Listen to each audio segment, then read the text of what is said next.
Hari ini saya jalan-jalan di perhutanan seperti ini. Wah, tempatnya asik juga. Lumayan lah untuk bakar lemak. Oke, selamat hari Tuhan saudara-saudaraku. Selamat berjumpa lagi dengan saya, Romo Argo, di channel Heaven World. Hari ini Injil berbicara tentang perceraian, di mana Tuhan sungguh tidak menghendaki adanya perceraian. Tetapi mengapa akhir-akhir ini banyak sekali keluarga-keluarga, pasangan-pasangan Katolik yang sudah sakramen bahkan malah mengusahakan perceraian, entah dengan berbagai sebab. Hari ini saya tidak akan membahas tentang dasar-dasar hukumnya, tetapi saya ingin mengetuk hati masing-masing ya dari pasangan-pasangan Katolik ini yang sudah sakramen, yang seharusnya sungguh-sungguh mencintai apa itu perkawinan. Mengapa orang bercerai? Nah, banyak hal. Ada yang selingkuh, ada yang ini, ada yang itu, kurang ekonomi, ada yang tidak cocok satu sama lain. Banyak sekali alasan-alasan mengapa orang itu bercerai, betul. Tapi ada satu hal yang perlu dicermati, yaitu awal orang bercerai itu karena dosa. Dan buah dari perceraian juga dosa. Itu yang ingin saya tekankan. Kok bisa? Begini saudara-saudaraku. Jika ada suatu perkawinan di mana perkawinan itu bisa dianulasi, berarti sebenarnya tidak pernah ada perkawinan yang sah sebelumnya. Itu karena apa? Karena ada misalnya penipuan, paksaan, dan semacamnya ya. Nah, itu pun sudah menjadi sebuah dosa. Maka pasangan-pasangan muda harus sungguh-sungguh mengerti apa arti perkawinan dan mempersiapkan diri mereka dengan baik. Bukan untuk memuaskan atau dengan tujuan-tujuan yang tersembunyi seperti itu ya. Orang memaksa, jelas itu tidak baik. Itu saja sudah sebuah dosa. Menipu itu sudah sebuah dosa. Ya. Sehingga perkawinan itu sebenarnya tidak sah. Tidak ada sakramen di sana. Dan itu sangat disesalkan, dan itu mungkin banyak yang terjadi.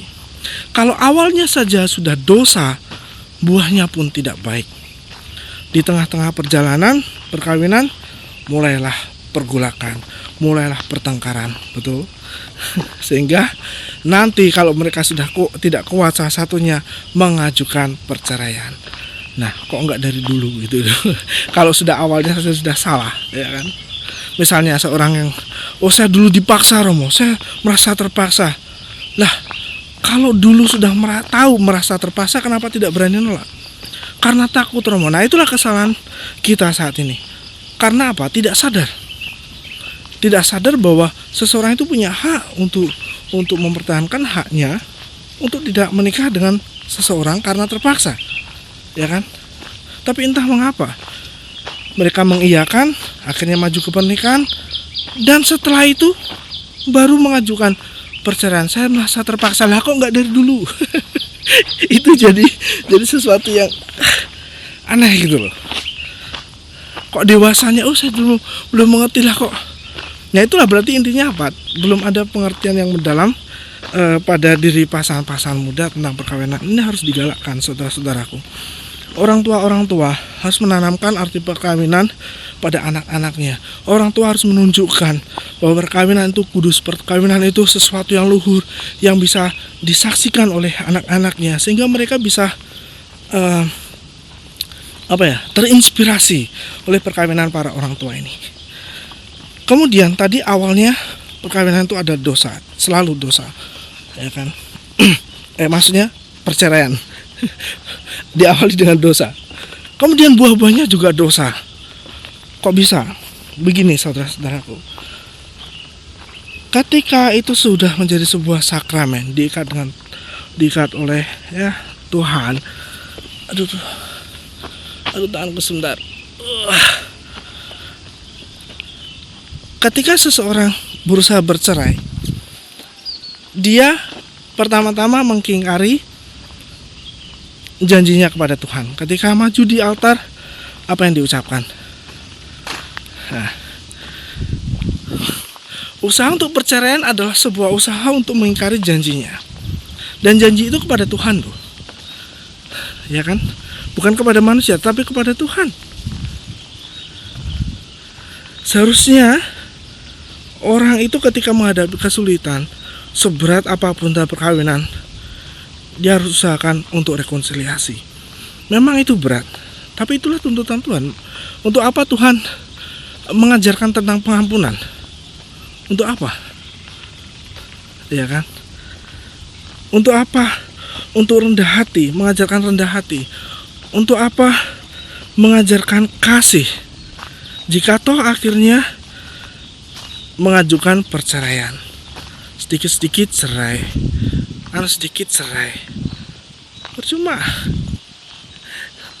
Saudara-saudaraku, ketika seseorang bercerai, dia mengkhianati apa yang sudah dijanjikan. Dia mengkhianati kasih itu sendiri. Loh, Romo, tapi itu kan karena saya merasa berhak, saya diselingkuhi, atau saya dulu merasa terpaksa. Ya seperti tadi saya katakan, orang terpaksa pun kalau bisa, jika itu memang dia sudah sepakat ya, karena dia sudah oke, saya menerima, ketika dia maju ke altar, ya konsekuensi dong. Kamu dikasih kebebasan, kita semua dikasih kebebasan. Kenapa tidak mau menggunakan kebebasan itu? Nah, kok menggunakannya setelah perkawinan, ya kan? Itu harus dipikirkan, saudara-saudaraku. Kalau awalnya dosa, hasilnya tidak baik, dan muncullah perceraian. Cerai, apa yang terjadi? Saling, misalnya, oh saya nggak cerai, saya mungkin bisa ranjang aja, Romo. Oke, bisa ranjang. Apakah itu menjamin kalian akan setia dengan perkawinan? Bukankah nanti kalau bisa ranjang, wah mungkin ya kesepian, akhirnya cari laki lain atau perempuan lain, akhirnya terjadi perzinahan. Ya. Apakah itu baik? Tuhan sendiri sudah mengatakan kalau seseorang menceraikan istrinya dan kawin dengan perempuan lain, dia berzina. Begitu juga dengan perempuan jika menceraikan suaminya. Hasilnya tidak baik, saudara-saudara. Hasilnya dosa. Yang diawali dengan dosa, hasilnya tidak baik dan membuahkan dosa-dosa. Ini yang ingin saya tekankan di sini.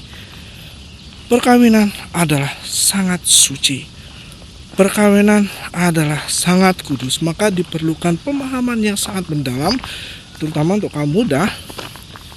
Cari pasangan yang sungguh-sungguh baik. Pertama, seiman. Dari yang seiman, carilah yang terbaik yang sesuai dengan hati Anda. Baru ambil keputusan dengan sungguh-sungguh dewasa. Saudara-saudara, ada satu hal yang ingin saya sampaikan. Kalau ada orang yang mengatakan, oh saya tidak cinta lagi dengan pasangan saya. Nah, cinta itu ada di mana? Di hati. Seringkali orang mengatakan, oh saya cintanya di hati. Cinta, saudara-saudaraku, ada di dalam kehendak kita. Itu ada cinta di sana. Karena apa? Cinta membutuhkan satu komitmen. Ketika seseorang mencintai, maka sekaligus dia menolak. Maksudnya apa? Kalau saya mencintai si A sebagai istri saya menolak perempuan-perempuan lain. Begitu. Begitu juga perempuan, saya menolak si Mas ganteng ini. Saya menolak mas-mas ganteng yang lain gitu. Jadi ada cinta, pasti ada penolakan. Seperti kalau kita mencintai Kristus, maka kita menolak dunia. Kita tidak bisa mencintai Kristus dan mencintai dunia. Kita tidak bisa menyembah dua mamon. Maka saudara-saudaraku, mari renungkan baik-baik. Kita tidak perlu berbicara hukum dulu, tapi berbicaralah hati ke hati. Ketika Anda yang ada di sini mengalami permasalahan dalam perkawinannya, kemudian, Romo ini bagaimana ya kalau cerai bisa ya? Kalau begini nanti caranya bagaimana? Kenapa harus begitu dulu? Tapi renungkan dulu apa yang sedang terjadi dalam perkawinan Anda. Ingatlah apa yang Anda katakan di altar pada saat itu, di depan seluruh hadirin di depan Tuhan terutama. Dan juga ingatlah masa-masa pacaran kalian begitu romantis, begitu indah, ya kan? Atau intinya bagaimana ya? Sabarlah dulu gitu loh, sabarlah dulu, renungkan dulu, cari solusi dulu, belajarlah untuk rendah hati, belajarlah untuk mengampuni, dan pikirkan bahwa perkawinan Anda itu sangat luhur. Bukan untuk Anda sendiri. Perkawinan itu bukan untuk Anda sendiri, saudara-saudaraku. Karena apa? Perkawinan itu bagaikan hubungan antara Kristus dengan gerejanya. Kalau gereja itu seperti pasangan yang selingkuh ya. Gereja itu apa? Setia, banyak pendosa, ya kan? Tapi Kristus tetap setia. Tuhan kita Yesus Kristus setia. Maka perkawinan harus bisa mencerminkan hal itu. Sebentar. Perkawinan harus bisa mencerminkan hal itu. Apa? Kalau perkawinan cerai, selingkuh. Nah, bagaimana dengan gereja dengan Kristus? Apakah gereja ketika dia jatuh dalam dosa Tuhan meninggalkan dia? Tidak kan? Nah, bagaimana dunia bisa mengerti bahwa Kristus sungguh mengasihi gerejanya kalau perkawinan anak-anak Tuhan ini tidak bisa mencerminkan hubungan antara Kristus dengan gerejanya? Maka saudara-saudaraku, tolong rendah hatilah, jangan pikirkan dirinya sendiri. Memang sakit untuk mengampuni, untuk apalagi yang sudah selingkuh misalnya ya, selingkuh punya anak, apalagi kawin lagi, wah, memang berat. Tapi tolong redam dulu. Apapun keputusannya, silakan. Gereja punya solusi. Anda bisa mengkonsultasikannya kepada pastor-pastor paroki masing-masing.